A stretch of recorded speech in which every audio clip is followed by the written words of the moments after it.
សួស្តីយើងចូលនៅមេរៀនថ្មីមួយទៀតគឺ Unit 17 ចំណងជើងគេដាក់ថា Hiking in the Forest ណាបាទ Hiking in the Forest ចឹងមានន័យថា hiking នេះគឺការដើរលេងក្នុងព្រៃការដើរឡើងភ្នំអីចឹងណានឹង hiking ណាឡើងភ្នំឬក៏ព្រៃណាអញ្ចឹងចំណងជើងមានន័យថា hiking in the forest ហ្នឹងមានន័យថាការដើរលេងក្នុងព្រៃណាបាទការដើរលេងក្នុងព្រៃឬក៏ឡើងភ្នំឡើងអីចឹងកន្លែងចឹងគេហៅ hiking in the forest ណាចូល number 1គេថា answer the questions in pairs បាទចូលឆ្លើយនៅសំណួរជាមួយដៃគូបាទសំណួរទី1គេសួរថា what is hiking តើ hiking នឹងមានន័យដូចម៉េចឬក៏យើងសួរថា hiking គឺជាអ្វីណា 2 have you ever been hiking បាទតើអ្នកធ្លាប់ទៅដើរលេងនៅក្នុងព្រៃឬក៏ដើរឡើងភ្នំអី hiking មានន័យយ៉ាងណាតើអ្នកធ្លាប់ទៅបានទៅ hiking 3 where in Cambodia are good places to go hiking តើកន្លែងណាខ្លះនៅក្នុងប្រទេសកម្ពុជានឹងជាកន្លែងដែលល្អកន្លែងដែលល្អទៅ hiking ណាបាទទៅដើរលេងឡើងភ្នំលេងក្នុងព្រៃហ្នឹងណាមានន័យអញ្ចឹង Number 4 what things should you bring if you go hiking for the day តើអ្វីខ្លះដែលអ្នកគួរតែយកទៅបាទ bring ហ្នឹងមានន័យថានាំមកយកទៅណាបាទដែលអ្នកគួរតែយកទៅបើសិនបើអ្នកទៅ hiking រយៈពេលមួយថ្ងៃយើងទៅណាបាទយកអីទៅខ្លះពេលយើងទៅ hiking ហ្នឹងអញ្ចឹងយើងអាចឆ្លើយមើល hiking ជាអ្វីណាបាទឆ្លើយជាភាសាអង់គ្លេសណាសរសេរជាភាសាអង់គ្លេសអត់សរសេរជាខ្មែរទេណាឆ្លើយជាសំណួរហ្នឹងហើយនឹងចម្លើយហ្នឹងគឺឆ្លើយជាអង់គ្លេសទាំងអស់ណាឥឡូវឆ្លើយមកសាកបងឆ្លើយម្នាក់មួយមើលហើយតិចទៀតយើង check ជាមួយគ្នាណាបាទនេះគឺជាចម្លើយដែលលោកគ្រូឲ្យគ្រាន់តែជាគំនិតការឆ្លើយរបស់ទាំងអស់គ្នាអាចខុសពីនឹងក៏បានណាបាទមានអត្ថន័យត្រូវដូចគ្នាណាខាន់ត្រូវជាមួយនឹងសំណួរនីមួយៗមិនចាំបាច់ទៅឆ្លើយតាមនឹងទេអញ្ចឹងឧទាហរណ៍ number 1យើងឆ្លើយ hiking នឹង means hiking មានន័យថា walking in nature such as in the forest or mountains ណាគឺថាគឺជាការដើរជាលក្ខណៈធម្មជាតិបាទដូចជាដើរនៅក្នុងព្រៃដើរលើភ្នំអញ្ចឹងណាបាទហើយអាចសេបានថា walking in the forest ឬក៏ walking អីផ្សេងណា on the mountain ឬស្អីចឹងទៅណាស្អីលើការសរសេរមិនឲ្យអត្ថន័យហ្នឹងមានន័យជាមួយនឹងស៊ីគ្នានៅហ្នឹងគឺត្រូវដូចគ្នាណានេះជាការផ្ដល់និយមន័យហើយ number 2គេសួរថា have you ever been hiking បាទអញ្ចឹងចម្លើយគឺ yes no question ណាយើងអាចឆ្លើយ yes ឬក៏ no បើយើងធ្លាប់បានទៅថា yes I have បើអត់ទេ no I haven't តែប៉ុណ្្នឹងទេណាបាទអញ្ចឹងជ្រើសចម្លើយដោយខ្លួនឯងមួយណាក៏បានដែរ number 3គឺកន្លែងដែលយើងអាចកន្លែងល្អដែលទៅ hiking បានហ្នឹងមានដូចជាអីខ្លះនៅស្រុកខ្មែរយើងគឺមានដូចជាមណ្ឌលគិរីរំឬក៏កន្លែងអីផ្សេងទៀតដែលធ្លាប់ស្គាល់សរសេរមកណាប្រហែលប៉ុណ្ណឹងណាបាទសេបានច្រើនមក number 4គេថាអ្វីដែលយើងគួរតែយកទៅនៅប្រសិនបើយើងទៅ hiking នឹងរយៈពេលមួយថ្ងៃអញ្ចឹងយើងអាចយកដូចជាអី water បាទទឹកបាទ bottle water អីចឹងទៅទឹកដបហ្នឹងសម្រាប់ញ៉ាំ jacket អាវណាcompass ហ្នឹងអីគេជាត្រីវិស័យបាទព្រោះយើងទៅក្នុងព្រៃភ្នំអីទៅការត្រីវិស័យដើម្បីមើលផ្លូវដឹងថាទៅណាណា map ផែនទីបាទមានណាបាទយើងអាចយកទៅហើយនឹងវត្ថុអីផ្សេងទៀតដែល ទៅតាមតម្រូវការដែលទាំងអស់គ្នាគិតថាត្រូវយកទៅពេលយើងដើរលេងខ្លះទៅគាត់យកចង្ក្រានអាំងសាច់យកអីយើងទៅយកទៅអាំងសាច់យកទៅអីក៏មានភេសជ្ជៈមានអីផ្សេងៗទៀតអញ្ចឹងយើងwrite up មកណាបាទអញ្ចឹងនេះត្រូវឆ្លើយបែបហ្នឹងអញ្ចឹងហើយយើងចូល number 2 number 2 គឺថា read the informations from the website បាទនេះមានន័យថា website ចេះណាអានអញ្ចឹង from the website about hiking in Mundulgiri បាទថាចូលអានព័ត៌មានពីក្នុង website ហ្នឹងចូលអានព័ត៌មានពី website មានន័យថាគេហទំព័រណាឬក៏គេភាសាសាមញ្ញថា website អញ្ចឹងទៅណាពីគេហទំព័រអំពី hiking in Mundulgiri បាទពីការដើរលេងនៅ Mundulgiri ហ្នឹងណាអញ្ចឹងយើងមើលគេថា what to bring បាទមានអីខ្លះយើងអានសិនណាបាទ what to bring ឥឡូវមើលទាំងអស់គ្នាបាទគ្រូអានឲ្យស្ដាប់ណា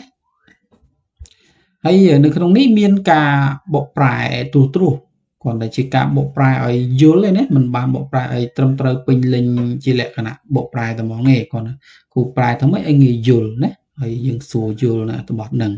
តោះចាប់ផ្ដើមថា here at mundulgirihike.org បាទថានេះគឺជា website mundulgirihike.org ឈ្មោះ website គេបាទយើងអាច search ទៅwe want you to enjoy hiking in our beautiful province យើងចង់ឲ្យអ្នករីករាយនឹងការដើរលេងក្នុងព្រៃហ្នឹង hiking ហ្នឹងនៅខេត្តដ៏ស្រស់ស្អាតរបស់យើងនេះ beautiful ស្រស់ស្អាត province នេះខេត្តណា and of course we also want you to have a safe and comfortable day ណាចឹងថាម៉េចថាពិតណាពិតប្រកបណាយើងចង់ឲ្យអ្នកមានសុវត្ថិភាពហើយនឹងពេលឬទៅថ្ងៃដ៏មានផាសុកភាពផងដែរណា safe នេះមានសុវត្ថិភាពcomfortable មានផាសុកភាពណា Here are some important things to bring with you if you go hiking in the forest around Mundulgiri ថានេះគឺជារបស់របរ thing វត្ថុរបស់របរសំខាន់មួយចំនួនដែលត្រូវយកទៅជាមួយអ្នកប្រសិនបើអ្នកទៅ hiking នៅក្នុងព្រៃហ្នឹងណានៅ Mundulgiri you must wear real walking boots បាទយើងត្រូវពាក់បាទត្រូវតែពាក់នៅ walking boot យើងរៀនហើយនៅមេរៀនមុនអីគេជាប្រភេទស្បែកជើងនៃគេសម្រាប់ពាក់ដើរលេងហ្នឹងបាទថា walking boots ណា and the shoes បាទមាន shoes ស្បែកជើងលក្ខណៈកខ្លី boot នេះកវែងកខ្លីណាបាទ shoe ស្បែកជើងផ្សេងទៀត and not strong enough មានថាមិនមាំឬក៏មិនល្អមិនសូវល្អឲ្យ strong ហ្នឹងគេថាវាស្វិតវាមាំណា also make sure you bring a small backpack បាទត្រូវប្រកាសផងដែរអ្នកត្រូវប្រកាសផងដែរថាអ្នកយកនៅអាកាបូបស្ពាយខាងក្រោយនេះ backpack ហ្នឹងកាបូបស្ពាយខាងក្រោយខ្នងហ្នឹងធ្លាប់ឃើញណាបាទ backpack at the bags ហើយកាបូបផ្សេងទៀត are difficult to carry វាពិបាកណាមានអាស្ពាយក្រោយខ្នងហ្នឹងយើងស្រួលភាគច្រើនណាយកហ្នឹងណាពិបាកកាន់ carrying កាន់យូរអញ្ចឹងទៅណា and you need to have your arms free អ្នកត្រូវទៅឲ្យដៃហ្នឹងនៅទំនេរចង់និយាយអញ្ចឹងណានិយាយថាបើយើងស្ពាយអាកាបូបខាងក្រោយទៅដៃយើងទំនេរយើងអាចងាយស្រួលអញ្ចឹងណាបាទ arm free អញ្ចឹងមានអញ្ចឹង perhaps ហ្នឹងប្រហែលណា the most important thing បាទអ្វីសំខាន់នោះគឺ to have in your backpack is a water bottle បាទអ្វីដែលសំខាន់បំផុតនោះដែលត្រូវមាននៅក្នុងអាកាបូបពីក្រោយរបស់អ្នកនោះគឺដបទឹកបាទដបទឹកសម្រាប់ញ៉ាំបាទទឹកញ៉ាំមួយដបអីហ្នឹងណាព្រោះដើរទៅអត់មានទឹកលក់ទេក្នុងព្រៃបាទណាច្រើនគេអត់លក់ទេលក់តែមុខកន្លែងដូចជារមណីយដ្ឋានអីយើងដឹងស្រាប់ហើយ គឺគេលក់នៅមុខហើយដល់ពេលយើងដើរចូលក្នុងតអត់មានអីលក់ទេណាបាទអញ្ចឹងយើងត្រៀមសម្រាប់ញ៉ាំទៅតទៀត it can be hot and sunny បាទវាចង់និយាយថាវាអាចក្តៅហើយវាមានពន្លឺថ្ងៃក្តៅខ្លាំងយ៉ាងទៅណា and it's important to drink plenty of water បាទហើយវាសំខាន់ដែលត្រូវផឹកទឹកឲ្យបានគ្រប់គ្រាន់បាទ drink plenty of water ផឹកទឹកញ៉ាំទឹកឲ្យបានគ្រប់គ្រាន់ណា you should never go hiking in Mondulkiri without sun hat បាទថាអ្នកគួរអ្នកមិនដែលទៅ hiking បាទអ្នកមិនគួរទៅដើរលេងនៅក្នុងព្រៃនៅមណ្ឌលគិរីហ្នឹងដោយគ្មាន sun hat ហ្នឹងគឺជាមួកដែលគេពាក់សម្រាប់ការពារពន្លឺព្រះអាទិត្យណាសម្រាប់ការពារពីពន្លឺថ្ងៃពន្លឺកម្ដៅថ្ងៃហ្នឹងគេហៅ sun hat ណាអញ្ចឹងយើងមិនគួរអត់មាននៅនឹងទេយើងត្រូវមានណាបាទ wear it all the time ហើយពាក់វាគ្រប់ពេលណា all the time even though បាទសូម្បី even if សូម្បីតែ you don't feel hot បើអ្នកមិនក្តៅក៏ត្រូវពាក់ដែរណា because the sun on your head can be very dangerous បាទគេប្រាប់ថាពីព្រោះព្រះអាទិត្យដែលរះនៅពីលើក្បាលរបស់យើងហ្នឹងបាទពីលើក្បាលហ្នឹងអាចមានគ្រោះថ្នាក់បាទ dangerous គ្រោះថ្នាក់ណា you should also put sunscreen បាទអ្នកគួរតែលាបនៅលេការពារកម្ដៅថ្ងៃផងដែរបាទ sunscreen ហ្នឹងលេការពារកម្ដៅថ្ងៃណា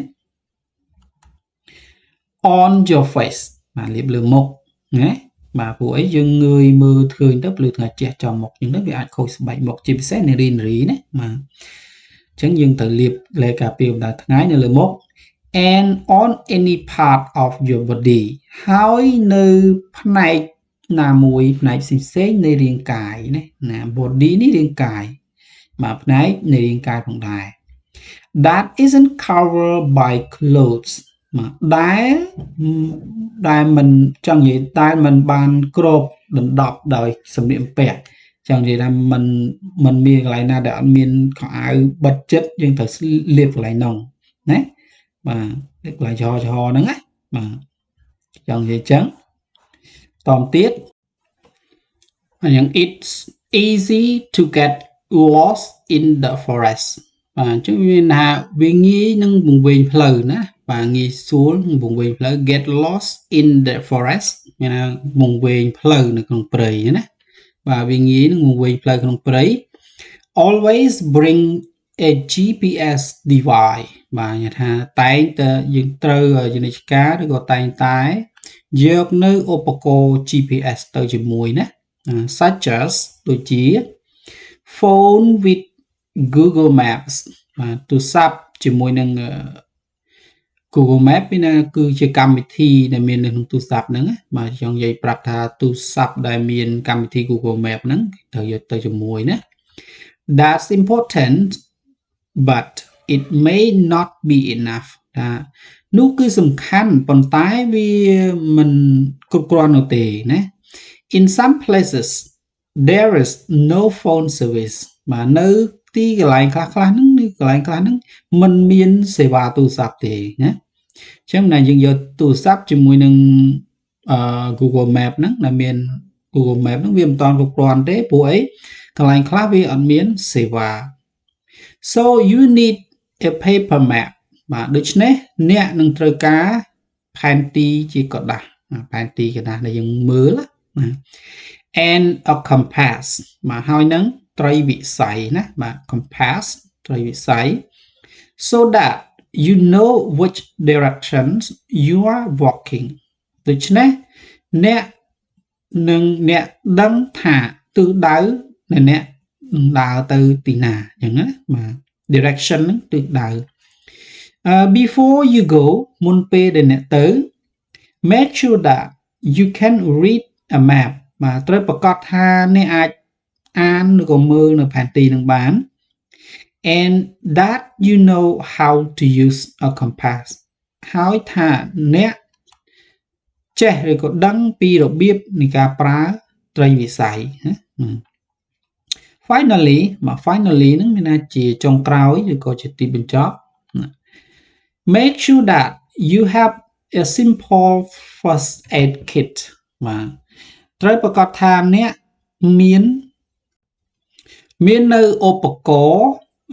សង្គ្រោះបឋមបាទ first aid kit ហ្នឹងគឺឧបករណ៍សង្គ្រោះបឋមនៅក្នុងហ្នឹងយើងមានជាប្រភេទថ្នាំប្រភេទអី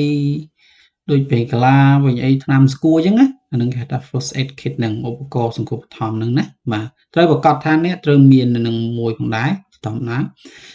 with basic medicine បាទជាមួយនឹងថ្នាំដែលជាមូលដ្ឋានបាទថ្នាំសង្កូវហ្នឹងហើយ and thing to help you ហើយនឹងអ្វីផ្សេងទៀតដើម្បីជួយអ្នក if you hurt yourself សិនបើអ្នកមានការឈឺចាប់ឬក៏រងរបួសហើយយ៉ាងទៅណា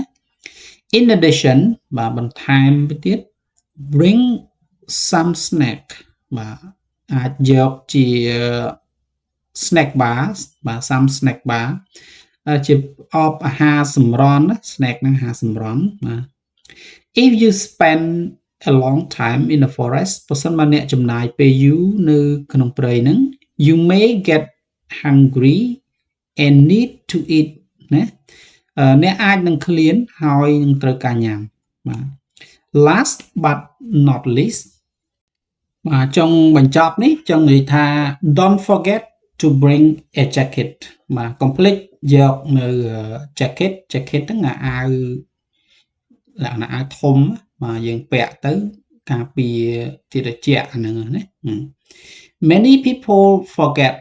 that it can get cold in the forest in the evening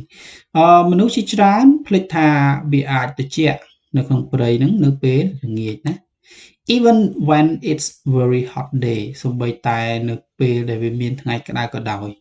ចង់ប្រាប់យើងថាអញ្ចឹងណាបាទ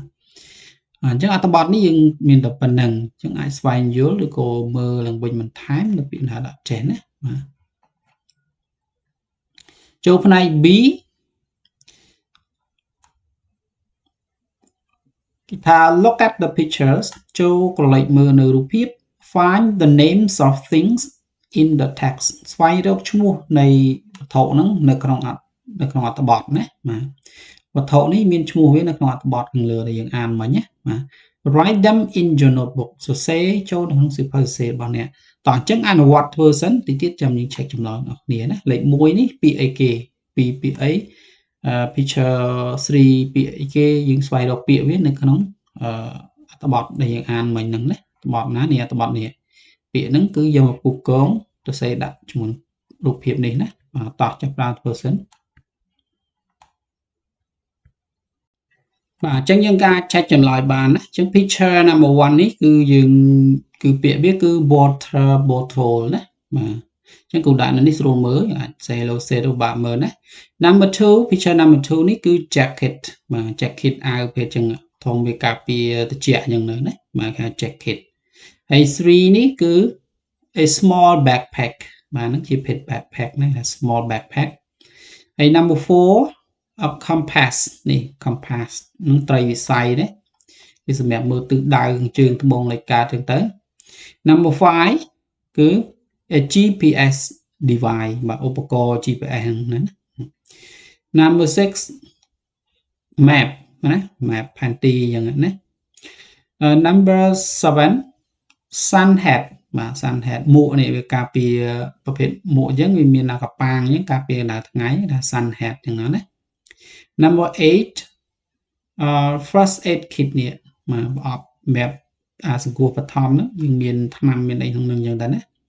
number 9 snack bar បាទនេះ snack bar ប្រអប់ដែលមានអាហារសម្រន់ណាយើងដាក់មកក្នុងហ្នឹងមកណា number 10 sunscreen នេះលេការពារកម្ដៅថ្ងៃណាហ្នឹងចឹងបាទអញ្ចឹងយើងចប់ number 2ណា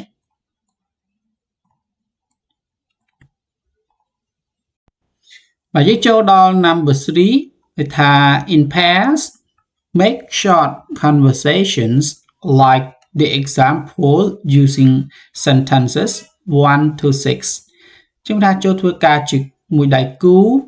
បង្កើតនៅការសន្ទនាខ្លីណាការ short conversations ការសន្ទនាខ្លីដូចជាឧទាហរណ៍ប្រើនៅក្នុងប្រយោគ1ដល់6ចឹងនេះចឹងគេមានឧទាហរណ៍នេះណាថា the sun is burning my skin មានន័យថាព្រះអាទិត្យហ្នឹងគឺបានធ្វើឲ្យរលាកណារលាកស្បែកខ្ញុំអញ្ចឹងណា skin ហ្នឹងស្បែកណាចឹងយើងបង្កើតចេញចេះថា the sun is burning my skin ហើយបង្កើតជាសំណួរមក haven't you got any sunscreen ដល់ពេលឆ្លើយ no I haven't ណាឬក៏ I have you can use mine ចឹងដូចហានបីដូចជាមនុស្ស3នាក់អីចឹងណាម្នាក់ក៏សួរហើយម្នាក់ទៀតក៏ឆ្លើយមកបាទម្នាក់ឆ្លើយអត់មានទេណាដល់ពេលម្នាក់ទៀតឆ្លើយថាខ្ញុំមានអ្នកអាចប្រើរបស់ខ្ញុំបានអញ្ចឹងណាចឹងនេះដូចគ្នាយ៉ាងដែរយើងថា the sun is too strong on my head គឺចង់និយាយថាព្រះអាទិត្យហ្នឹងវារះព្រះអាទិត្យហ្នឹងគឺក្តៅខ្លាំងណាបាទរះចំនៅលើក្បាលអញ្ចឹងណាហើយយើងអាចបង្កើតជាសំណួរយ៉ាងម៉េចបាទយើងមើលលំនាំនេះថា haven't you បាទ haven't you អីនេះ got any sunscreen អញ្ចឹងទៅណាhaven't you អីមើលនេះយើងអាចបង្កើតបានថាម៉េចអញ្ចឹងវាក្តៅយើងត្រូវការអីក៏ជាត្រូវការមួកអីមួកមិញនោះណាយើងរៀននៅខាងលើមិញនោះមានអីគេនេះនេះត្រូវការនេះអីគេ sun hat ណា sun hat អញ្ចឹងយើងអាចបង្កើតមកថា haven't you got any sun hat ណាឃើញទេដល់ពេលអាចឆ្លើយគ្នា no I haven't ឬ I have you can use mine ឆ្លើយចឹងដូចគ្នាមកណាបាទតែការបង្កើតសំណួរនេះវាអាចខុសគ្នាយើងមើលទៅតាមស្ថានភាពទី1នេះគឺចង់និយាយថាព្រះអាទិត្យហ្នឹងគឺវារះហ្នឹងវា too strong ក្តៅខ្លាំងចំពីលើក្បាលអញ្ចឹងណានៅលើក្បាលអញ្ចឹងយើងត្រូវការអីត្រូវការមួកគឺ sun hat បាទពាក្យយើងវិញហ្នឹងណាហើយ number 2យ៉ាងម៉េច I've fallen ហ្នឹងមកពីពាក្យ fail ណាមកពាក្យ fall បាទ fallen មកពាក្យ fall ធ្លាក់ចុះនេះ fall down ហ្នឹងធ្លាក់ចុះ and hurt my leg គាត់ថាគេថាម៉េចខ្ញុំបានធ្លាក់ហើយក៏របួសជើងណារបួសជើងហើយធ្លាក់ហើយរបួសជើងអញ្ចឹងយើងអាចប្រើយ៉ាងម៉េចហើយពាក្យអីដែលអាចមកប្រើជាមួយនឹងត្រូវជាមួយ clear ហ្នឹងអញ្ចឹងកាលណាធ្លាក់ហើយត្រូវរបួសអញ្ចឹងយើងត្រូវការអីមិនត្រូវការថ្នាំណាថ្នាំគឺពាក់ព័ន្ធនេះអីគេនេះយើងអាចយកអី sunscreen វាពាក់ព័ន្ធអត់បាទវាធ្លាក់sunscreen សម្រាប់ប្រើកម្ដៅថ្ងៃឯងយកអាវយកកាបូបឬក៏អីទៅសៃឬស្អី GPS ផាន់ទីអញ្ចឹងទៅអីគេនេះអីគេនេះបាទ first aid kit មកហ្នឹងហ៎បាទអញ្ចឹងដល់ពេលធ្លាក់ត្រូវរបួសអីត្រូវការថ្នាំមកណាបាទយកសង្គ្រោះបឋមហ្នឹងមកណាបាទ first aid kit អញ្ចឹងទៅណាអញ្ចឹងយើងអាចបង្កើតថាម៉េចនេះ haven't you got first aid kit អីចឹងមកណាដល់ពេលឆ្លើយ no I haven't អ្នកគាត់ថា I have you can use mine អញ្ចឹងទៅណាហើយ number 3ថាម៉េច I don't know which way north is បាទខ្ញុំអត់ស្គាល់ផ្លូវណាដែលទៅខាងជើងនេះបាទផ្លូវដែលទៅខាងទិសខាងជើងហ្នឹងគឺផ្លូវមួយណាទេអញ្ចឹងពាក់ព័ន្ធនឹងផ្លូវយើងប្រើអីគេនេះផែនទីឬក៏ត្រីវិស័យបាទយកមួយណាដែលសមរម្យឃើញទេយើងអាចបង្កើតមកកើតជាសំណួរស្តៀងគេចឹងណា number 4យ៉ាងណា I need to see where I am on my phone ខ្ញុំត្រូវការមើលទីតាំងទីកន្លែងដែលខ្ញុំមានតាមទូរស័ព្ទមើលតាមទូរស័ព្ទយើងប្រើអីគេណាអីគេមិញនោះវាមានអីមានGPS device មានអីគេយើងរៀនមិញនោះដែលប្រើតាមទូរស័ព្ទ Google Map ឬក៏ស្អីទៀតណាអញ្ចឹងចូល number 5នេះថា it's getting a bit cold មែនខ្ញុំអីរៀងផ្ដាសាយតិចណាចឹងនិយាយថាជាក់តិចអញ្ចឹងយើងផ្ដាសាយតិចអញ្ចឹងណាអញ្ចឹងគេប្រាប់ទៀតនេះ jacket អញ្ចឹងយើងអាចនិយាយយកពាក្យ jacket មកប្រើក៏បានដែរណា6 I don't have any to carry my thing in ខ្ញុំមិនមានណាឬក៏ខ្ញុំមិនមានអ្វីដើម្បីកាន់ឬក៏យួរទេណាជារបស់ដែលជារបស់វត្ថុឬក៏អ្វីជាវត្ថុរបស់ខ្ញុំ my thing វត្ថុហ្នឹង chẳng gì là khi ông ăn miên AU đấy được không nâng đấy mà chẳng những ai bạc cát nó mà happen AU ở dạng tới đấy mà riêng bạc cát đó một chẳng trẻ thế đấy hạt ăn vọt thôi buổi đại cù tới đấy mà mới mắc bịa để dân mới lên cái báo này sẽ tập biện đấy mà nhưng mà tập tiết bám mà lại bám cái tham ấy ta choose a verb from the first cloud and a noun from the second cloud nhé cái oi chưa rứa cái giả sắp tranh bị first cloud nó trong vậy thái nè rút cái cu riêng đôi bọc bọc chứ mà nè first cloud rút cu riêng bọc bọc chứ tí mùi chứ hay anh ấy riêng bọc bọc đài tí pì nè chứ cái chưa rứa tranh bị tí mùi đó chỉ verb chưa rứa verb cái giả sắp ní sẽ ta verb từng ó nó chỉ cái giả sắp từng ó hay đọc bên tiết hay nào nó niếm tranh bị second cloud nè second cloud nó rất là niềm sợ nào này nè sợ nào sợ niềm hỏi thua ca chỉ mùi đại cứu in past make short conversation like the example ai bằng cáo chỉ ca sợ niềm clay đôi chi ưu tì họ chẳng cái ưu tì họ mơ này là example turn on the GPS chẳng dương và cả máu haven't you turned on the GPS yet? The page láo yes, I've already done that. Okay, good chẳng nào đấy mà check the first aid kit chẳng dùng cả máu haven't you checked the first aid kit nhé nhìn cả chẳng mà nhớ sắp chăm đau mùi haven't you dùng thật đấy là page láo no, I haven't done that yet nhé well check it now nè lấy những chập đam mở biển ngọn này sơ chế nè phái xoay rợp mà turn on ba chân tới feel bằng pin get mà ấy với chế nó từ tua dược mà pack big shop cho nó put on nó liệp rồi có đạn lừa mình bây giờ về pi sunscreen nó mình liệp vậy nè mà bring dược mơ nòm dược buy thing get ấy đôi khi này đấy look at check charge chẳng số charge in your phone nhưng tới nét mà đậm map biển đi rất là trẻ hỏi bạch cục bộ prai tiết đấy chẳng ai từng mơ pin mê đến hạt đảo mà sợ miền bộ prai hỏi đấy mà chẳng ở lấy chập ram thưa mắt tỏ xạ bom thưa sấn nè hai trăm check chấm nói đấy chẳng những ai check mới anh ấy còn được chịu thì khó đấy mà cũng thưa chịu thì khó em mơ pì mà chẳng bị tìm mũi nhưng ai phở chỉ phán dọc phán nhỉ phải dọc phán nhá hay chỉ mũiនឹង first aid kit nè first aid kit chẳng hạn của giờ năng nhá chính như bậc cả thà haven't you found nè vừa này đồ verb lắm tới chỉ verb 3 nè verb nè bây giờ bậc cả đồ tới chỉ verb 3 thằng anh ấy verb 1 nè have you found mà found một biệt phán này nhá found the first aid kit yet? Là phải nói yes, I've already done that. Okay, good. Nè, sự điên chẳng máu hiện thừa đấy mà. Hay thứ chẳng cụ giờ biệt turn on nè, turn on đấy. Chẳng giờ bậc cát chỉ verb 3 mà bạn turn ấy đã ed on nhưng mà đấy. The GPS yet? Haven't you turned on the GPS yet? Chẳng cụ giờ turn on hay khang này cụ giờ the GPS nhé mà hãy try mà no, I haven't done that yet. Hay đấy well do it now nhé mà chẳng riêng thôi quá sự tiền kia chẳng mà trái nè rồi mà bịa hãy chọn một đi vừa bảo đấy mà dương mình to bao dương tiết lịch của mùi này tha work in past student A you are going to leave on a hiking trip soon ta với ca chỉ cu mùi đại cu đó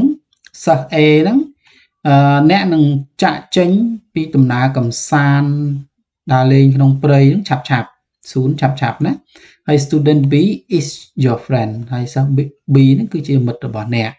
talk to your friend mà mình giấy chỉ mùi nâng mật bỏ nè đại chỉ student B đó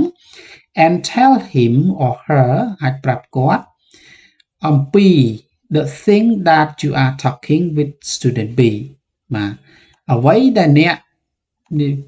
នឹងនិយាយជាមួយនឹងសិស្ស B ណា you can ask the question អ្នកអាចសួរជាសំណួរណាអានេះមាននៅក្នុង 17A ហ្នឹងតែប៉ុណ្្នឹងចប់ហើយណាបាទ unit 16A ហ្នឹងអញ្ចឹងយើងរៀនបង្កើតអានឹងធ្វើមកហាត់ធ្វើដែរណាបាទហើយវីដេអូក្រោយយើងជួបគ្នាជាមួយនឹង 17B បន្តទៀតណា